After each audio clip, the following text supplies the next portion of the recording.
Hello students and welcome. Exercise 2.4 का आज के सेशन में हम डिस्कस करेंगे क्वेश्चन नंबर 3।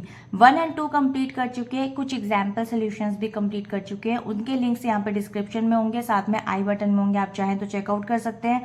देखिए, सबसे पहले अब हम क्वेश्चन नंबर 3 लिख रहे हैं और क्वेश्चन नंबर 3 के सभी पार्ट को डिस्कस करेंगे आज के सेशन। इसका ए पार्ट लिखते हैं। देखिए 1.3 इंटू 10 बहुत ईजी है, सिंपल। आप इसको मल्टीप्लाई कर लीजिए 130 और एक के बाद पॉइंट है यहाँ लगा दीजिए और रिमूव कर दीजिए, यानी कि राइट टू लेफ्ट। ठीक है, तो 13 आपके पास आंसर आ गया।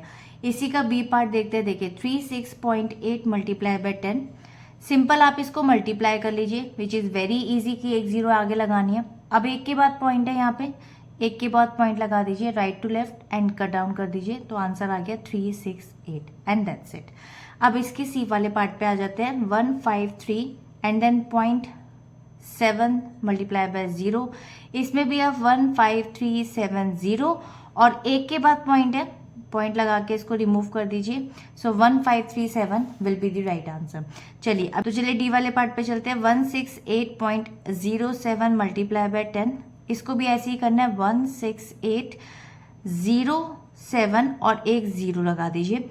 अब यहाँ पे दो के बाद पॉइंट है तो यहाँ लगा दीजिए, चाहे तो इसको भी रिमूव कर सकते हैं, तो इसका आंसर बन जाएगा 168 एंड 0.7। आप इस तरीके से भी लिख सकते हैं इसको, and this is the right. चलिए अब इसका नेक्स्ट वाले पार्ट पे चलते हैं, विच इज ई।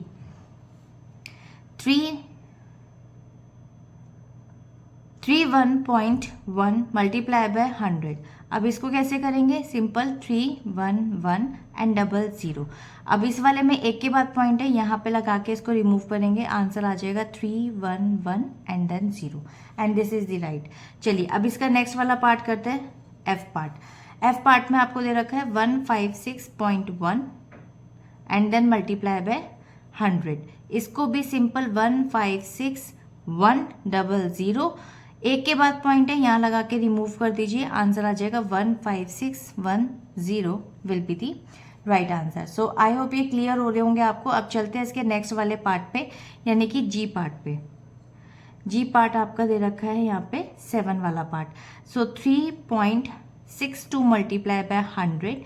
इसमें भी आप सिंपल इसको 362 एंड 00 लिख के सिंपल 2 के बाद यहाँ पर पॉइंट को इंसर्ट करके 2 जीरो कट डाउन कर दीजिए, आंसर आ गया 362। ओके, सो आई होप ये भी आपको क्लियर हो गया होगा। अब चलते हैं इसके नेक्स्ट वाले पार्ट, यानी कि एच पार्ट पे, ये वाले पार्ट पे, जो कि है 8th। 43.07 multiply by 100। इसको भी आप ऐसे ही करेंगे 430700 और उसके बाद दो के बाद पॉइंट आ जाएगा, तो ये कट डाउन हो गया, आंसर आ गया आपके पास 4307 will be the right answer. So I hope कि आपको ये क्लियर हो रहे होंगे, जो मल्टीप्लिकेशन है या डिवीजन है, हम किस तरीके से इनको सॉल्व करते हैं। नेक्स्ट पार्ट आता है इसका आई वाला पार्ट। आई पार्ट में आपको वैल्यू दी हुई है 0.5 and then multiply by 10। Simple है, 50 हो जाएगा ये, तो 5 इंटू 10 हो जाएगा तो 50। ठीक है, उसके बाद एक के बाद पॉइंट है तो यहाँ लगा के कट डाउन कर दीजिए, आंसर आ गया सिर्फ 5 आपके पास। तो ऑलवेज मेक श्योर कि मल्टीप्लिकेशन में राइट टू लेफ्ट मूव करना है आपको। ठीक है, आई के बाद आता है आपका जे पार्ट, जो कि है आपका 10th। तो 0.08 मल्टीप्लाई बाय 10 और ये हो जाएगा आपके पास 80।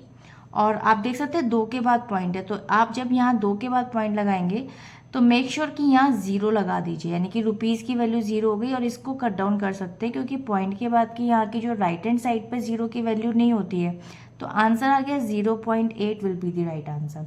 सो आई होप ये क्लियर हो गया होगा। अब देखिए मूव करते हैं इसके हम यहाँ पे 11th वाले पार्ट पे। ठीक है, तो जे के बाद आ गया आपका के part, which is 0.9 multiply by 100। इसको भी सिंपल 9 एंड 00 लिख लीजिए, सिंपल 900 और एक के बाद पॉइंट है, यहाँ लगा के इसको रिमूव कर दीजिए, आंसर आ गया 90 and this is the right answer. L part, अब ये आ गया लास्ट पार्ट 0.03 मल्टीप्लाई बाय 1000। अब देखिए इसमें क्या करना है, सिंपल 3 एंड 000 लगा लीजिए। उसके बाद यहाँ पर दो के बाद पॉइंट है, सो 1 2 के बाद यहाँ पॉइंट लगाया, राइट टू लेफ्ट, 30 आपके पास आ गया and 30 will be the right answer. So I hope आपको ये क्लियर हो गया होगा। अब नेक्स्ट वीडियो में हम मूव करेंगे इसके नेक्स्ट वाले पार्ट, यानी कि क्वेश्चन पे 4 क्वेश्चन पे।